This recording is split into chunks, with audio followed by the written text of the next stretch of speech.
Salut jeunes guerriers, bienvenue dans cette nouvelle vidéo du guerrier ectomorphe.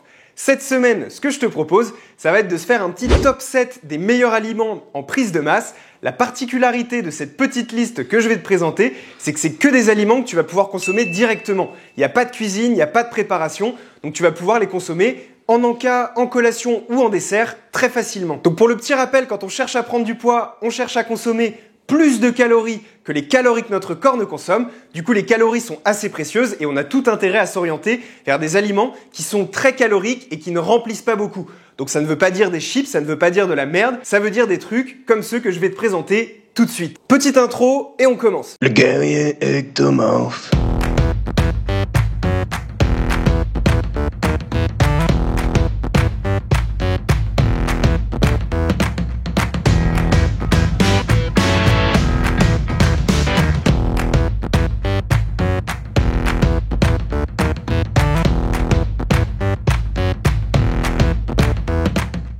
Allez, on commence notre top 7 avec les oléagineux. Donc les oléagineux, c'est une famille qui regroupe les noix, les noisettes, les amandes, les noix du Brésil, les noix de cajou. Ça regroupe un petit peu tous ces fruits à coque, sauf la cacahuète qui fait partie d'une famille à part. Donc l'avantage des oléagineux, c'est qu'ils vont être remplis de calories. On parle à peu près de 600 calories pour 100 grammes, donc c'est assez énorme. Quand tu vas prendre une petite poignée par exemple de noix, ça va très facilement te faire 100 à 150 voire 200 calories. Donc c'est assez rentable en prise de masse. L'autre avantage des oléagineux, c'est que ce sont de bonnes lipides, ce sont de bonnes graisses et que du coup, en plus d'apporter un petit peu de protéines, ça va t'apporter des bonnes graisses qui sont assez souvent négligées et qui vont avoir un super impact sur ta santé. Deuxième aliment de notre top 7, le chocolat noir.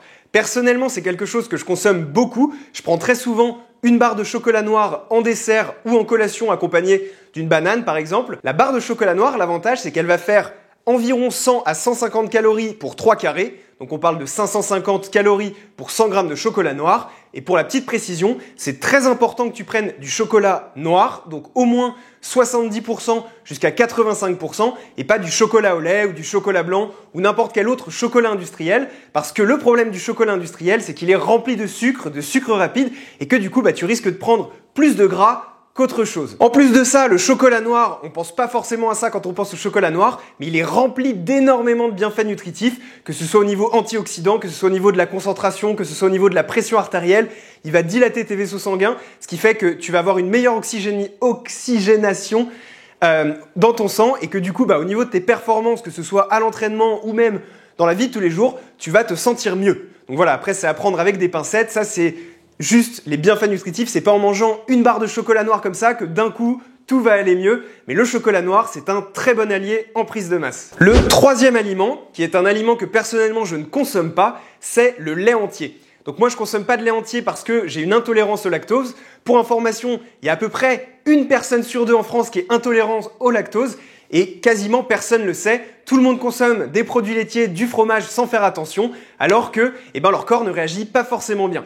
Donc ça se passe au niveau de la digestion. Si jamais tu as un doute, je te laisse te renseigner sur le sujet. Je ferai peut-être une vidéo spéciale intolérant au lactose pour te donner une idée. Si tu sais que le lait c'est bon pour toi, alors n'hésite vraiment pas. Si tu prends un verre de lait entier, donc un verre de 200 ml, tu vas avoir 130 calories pour presque 6 à 7 grammes de protéines, donc c'est assez énorme. Je connais des personnes qui, en prise de masse, consomment quasiment une bouteille de lait par jour et ça les aide beaucoup parce que c'est des protéines, des calories et encore une fois, consommer les calories et les protéines sous forme liquide, c'est une super solution quand on est ectomorphe et qu'on a un petit appétit. Donc si tu sais que le lait c'est bon pour toi, n'hésite pas à toujours avoir dans ton frigo. Si tu as un petit doute, renseigne-toi et si tu sais que tu es intolérant au lactose, cet aliment ne sera pas pour toi. Quatrième aliment de notre top 7, on va parler des fruits secs. Donc les fruits secs, ça regroupe généralement les raisins secs, les abricots secs et éventuellement les pruneaux ou les dattes, mais ça c'est un petit peu plus cher, donc ça dépend de ton budget.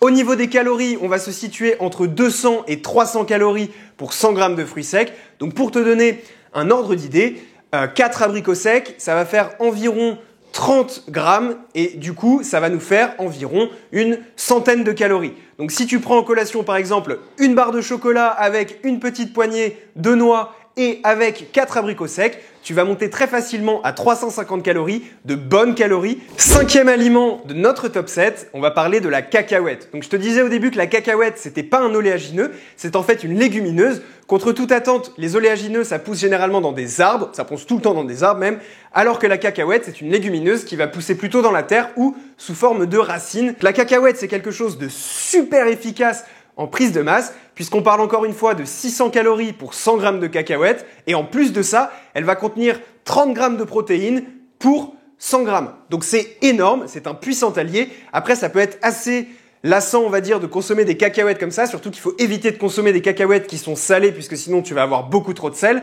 Donc moi, mon petit conseil, ça va être de consommer du beurre de cacahuète que tu vas pouvoir mettre dans ton gainer, dans tes shakers, sur des tartines de pain complet par exemple, un petit peu partout. D'ailleurs, le conseil du beurre de cacahuète, il est aussi valable pour les oléagineux. Tu peux prendre de la purée d'amandes, tu peux prendre de la purée de noisettes, etc. Ça va être très bien pour le consommer, encore une fois. Plus tu vas consommer sous forme liquide ou plus tu vas consommer sous forme de purée, et mieux ça va passer. 6e aliment de notre top 7, on va parler de la banane. Donc la banane, elle n'a pas énormément de calories, mais elle reste très intéressante car une banane, ça va t'apporter entre 100 et 150 calories. La banane, c'est un superflu, c'est une source de glucides qui va être très bien juste après ton entraînement ou juste avant ton entraînement si tu sens que tu n'as pas le peps qu'il faut pour t'entraîner à fond. Donc moi, généralement, ce que je fais, c'est qu'en dessert, je me prends une banane avec une barre de chocolat, comme ce que je te disais. Ou si j'ai mangé trop loin de mon entraînement, que je me sens un petit peu faible, je vais manger une banane avant mon entraînement ou une banane juste après mon entraînement. Donc ça, c'est le meilleur fruit en prise de masse pour moi, la banane, surtout que tu peux la transporter un petit peu n'importe où très facilement, un petit peu comme tous les autres aliments de ce top 7. Le 7e et dernier aliment de ce top 7, c'est l'huile d'olive. Donc là, c'est un petit peu différent des autres aliments parce que tu vas pas pouvoir consommer de l'huile d'olive directement comme ça ou l'emporter avec toi sur ton lieu de travail ou au sport ou à n'importe où. L'huile d'olive, mon conseil, ça va être de rajouter 1 à 2 cuillères un petit peu dans tout ce que tu manges. Donc si tu prends des tartines de pain, hop, une petite cuillère d'huile d'olive. Dans ton riz, hop, une petite cuillère d'huile d'olive, un petit peu partout. Pour te donner un exemple, l'huile d'olive, l'huile en termes généraux, toutes les huiles, c'est ce qu'il y a de plus calorique. Dans une bouteille de 1 litre d'huile d'olive, tu vas trouver par exemple 8 à 9000 calories. Donc dans une cuillère d'huile d'olive, tu vas presque avoir 100 calories. Donc c'est un très bon allié pour ta prise de masse, surtout qu'encore une fois, c'est une bonne source de lipides, c'est du gras propre, c'est pas quelque chose de malsain. Donc n'hésite pas à consommer de l'huile d'olive autant que tu peux, dans la limite du raisonnable. Évidemment, si tu te nourris uniquement d'huile d'olive tout au long de la journée, il risque d'y avoir un petit problème. Pour rappel, c'est très important d'avoir ton quota de calories, rentrer en surplus calorique pour prendre du poids. Mais à côté de ça, il va falloir que tu aies ton quota de protéines pour t'aider à construire du muscle et un bon entraînement. C'est le fait d'avoir ces 3 choses, plus un bon repos et un bon sommeil, qui va te permettre de changer ton physique et te transformer. Donc c'est tout pour cette vidéo. Je t'ai déjà donné quelques petites idées. Si t'as pas ça dans ton frigo, si t'as pas ça dans tes placards, eh ben c'est le moment d'investir. Personnellement, j'ai quasiment un truc de chaque catégorie tout le temps chez moi et ensuite j'alterne un petit peu. Donc je te dis pas d'avoir des noix, des noisettes, des amandes, des abricots secs, des pruneaux secs, des raisins secs chez toi. Tu peux juste en choisir un d'entre chaque. Par exemple, moi j'ai des noix et des abricots secs et ça fait très bien le taf. Surtout que les oléagineux, le petit désavantage, c'est que ça reste assez cher d'acheter des noix, des noisettes. C'est pour ça que le beurre de cacahuète, c'est aussi une très bonne alternative. Donc voilà, c'est tout pour cette vidéo. Force à toi dans tes objectifs, force à toi dans ta prise de masse, porte-toi bien d'ici la semaine prochaine. Et puis moi, je te dis à très très vite dans une prochaine vidéo. Pouf !